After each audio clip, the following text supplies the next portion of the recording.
IMOCA sail is a very difficult challenge these days, because nowadays we have two biggest offshore races in the world, is the ocean race and the Vendée Globe. And from this year, basically, you're joining two classes together. So you're building the sails that have to handle sailing around the world and being pushed by a full crew. The main challenge for making these sails for Einstein for the IMOCA 60 was to make them robust, strong enough to go around the world, but also light. They wanted the main to be below 90 kilos. We can build a very robust sail, but it can be heavy. We can build a very fast sail, but it can be fragile. So to combine those two almost feels contradictory. One thing we put a lot of emphasis on is fuse points. To be, if there's ever a case, a scenario where the force is too strong, that the fuse points is the stitching. Thereby the crew would be able to bring down the sail, stitch some new webbing back together and keep on sailing. Recently the IMOCA rule has changed. At least one of your sails must be 100% recyclable. FORTE is our star product. It is 100% recyclable. So at the moment we have a great big advantage over all other sail makers. Before we deliver the sails to the client, we have to be sure that everything is perfect, that every single detail is in the right place and done in the right way.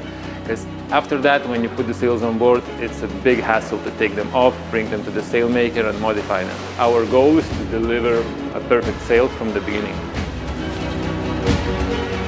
My ethos with regards to new sails is that I'd like to be present when we hoist any new sail that we produce. It's the culmination of all of our efforts. We really put our hearts and soul into every one of these projects. We try and think like the owner. And as a result, it's the most important thing for me to carry out a great sea trial with him so he understands why we've done what we've done and to make sure that we've matched his requests and desires with ours. A typical sea trial starts out in light to medium breezes, 8 to 12 knots of wind, calm conditions. And we arrived in Sable d'Olonne with 25 to 30 knots and 2-meter seas. You have to be very confident with your sails when you arrive on the boat and it's 26 knots and you're setting them up for the first time and you're going out with a top-notch professional crew. Because you know they're not going to take it slow. They're going to push it right away from the first second you're sailing.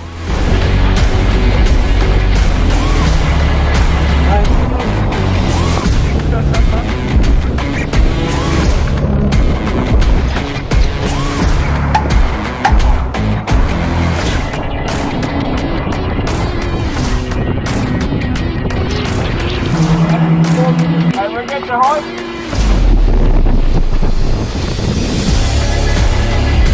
The trip was a shock for the sails and a shock for the system, but overall for me I'm very happy.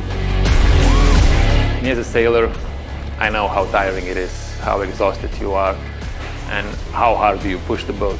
So for me it's super important that I can trust in the sail that I have.